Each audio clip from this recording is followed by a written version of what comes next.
All right, so get this. OpenAI, they're the ChatGPT people, right? Well, they might be worth like $150 billion. Really? Yeah, billion with a B. Wow.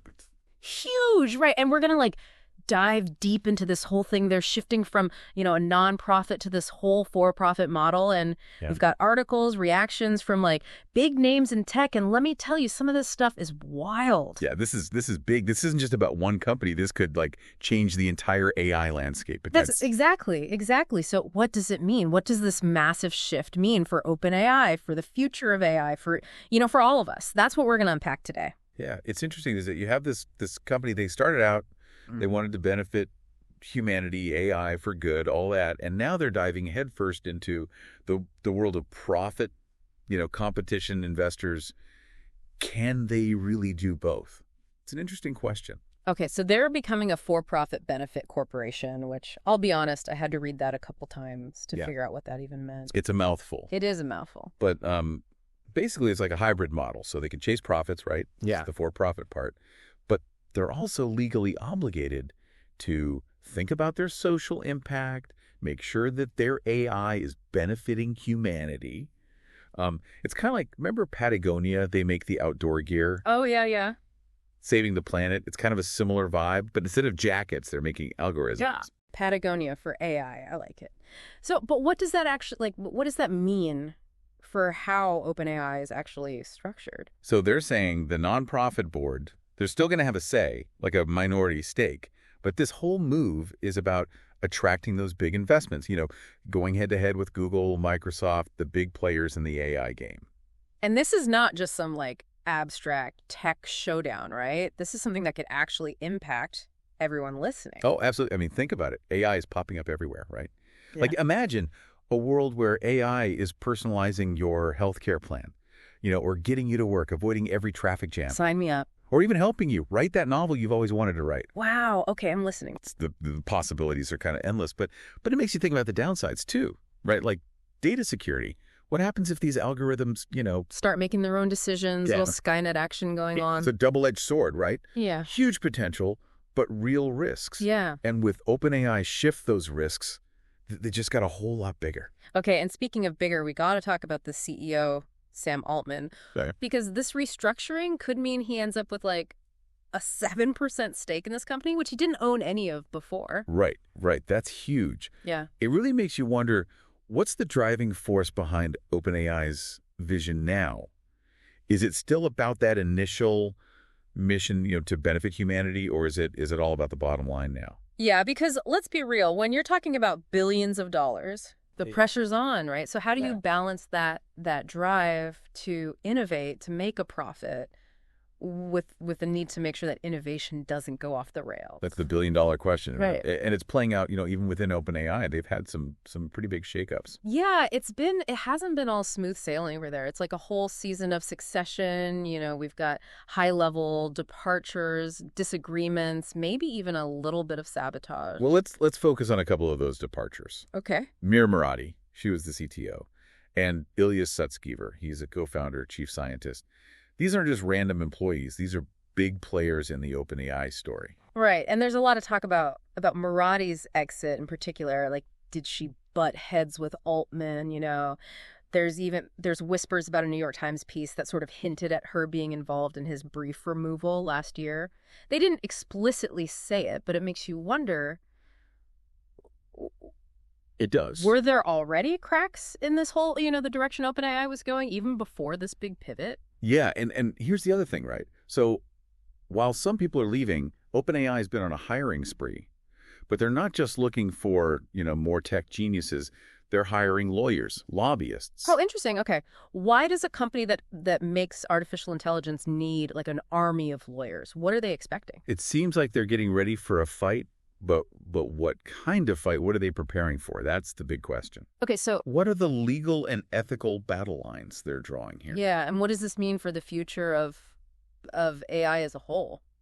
Exactly. It's a really interesting time. It really is, and we're gonna get into all of it right after this quick twit. So stay with us. It's like they're bracing for impact, Yeah. And speaking of impact, this whole shift from nonprofit to for-profit, well, it sparked some pretty strong reaction. Oh, yeah.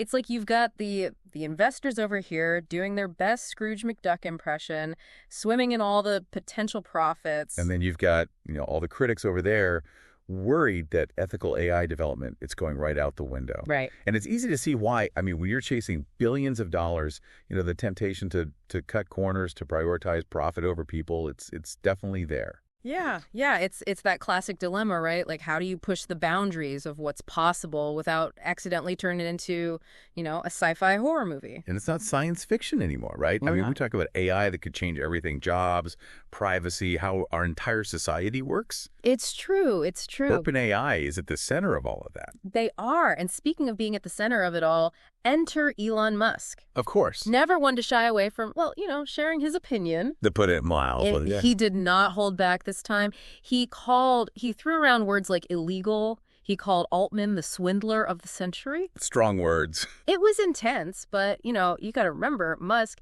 he has a history with OpenAI, right? He co-founded it, but then they had that big split in 2018. Right around the time when they started shifting away from the pure nonprofit model. Right, so maybe his language is a little dramatic, but he is raising an important point. Is OpenAI selling out? Ditching its original mission for a shot at a huge payday. That's the question, isn't it? Can they actually be a for-profit company without compromising on their commitment to ethical AI? It feels like a tough thing to balance. It is. It's like walking a tightrope. Right. On one hand, you've got the potential for amazing things, right? I mean, Yeah. AI that could help us solve climate change, cure diseases, things we can barely even imagine. Who wouldn't want that? Right. But on the other hand, you have the very real risk of those same advancements being used in ways that are harmful, Right. increasing inequality or even creating entirely new problems that we haven't even thought of yet.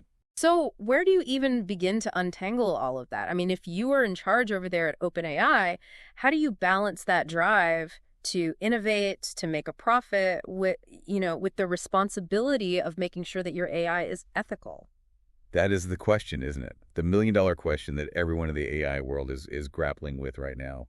There's no easy answer, Right. no magic formula. But I think recognizing the complexity of it all, that's a good starting point. Yeah. OpenAI's move, it's really highlighted these big challenges that we're facing as AI gets more powerful and more integrated into our lives. It's not just a tech issue anymore. It's a human issue. Exactly. We need to move past, the hype and the fear-mongering and have some real conversations about what we actually want our future with AI to look like. And those conversations, they involve all of us, right? Absolutely. It's not just on the shoulders of these tech companies anymore or our policymakers. It's on all of us. Mm-hmm. Consumers, investors, everyone. Yeah, it's a huge responsibility. And these decisions they're making right now, I mean, this could have ripple effects for years, decades, This OpenAI thing, it's a perfect example of the bigger picture of AI. Yeah. Are these ethical questions we're facing? As AI gets more powerful, as it becomes a bigger part of our lives, this is it. This is what we're talking about. It's like we're standing at a fork in the road, right? And one path leads to, AI solving all our problems, climate change, diseases, everything. Right. And then there's the other path, which is a little less optimistic, let's put it that way. And the thing is, we don't know which path we're on yet. It's up to all of us, consumers, investors, everyday people. We have to demand transparency from these companies. We have to hold them accountable and make sure that they're not just thinking about the bottom line, but actually thinking about, the impact on all of us, on society. Because it's not about, man versus machine, right? It's about how we use this incredibly powerful tool, AI, to create a better future for everyone. Exactly. That's it. That's the heart of it. So next time you're using ChatGPT to, write a poem, or you're in a self-driving car or whatever, take a second. Think about the bigger picture here. Yeah. Think about, the values that are baked into that tech, the choices that are being made, because those choices, they affect all of us. They really do. And the future of AI, it's not set in stone. It's something we're all creating, every single day. That's it for this deep dive. Big thanks to our expert for breaking it all down for us. My pleasure. It was great to be here. Always a pleasure. And to all of you listening, keep learning, keep questioning, and we'll catch you next time.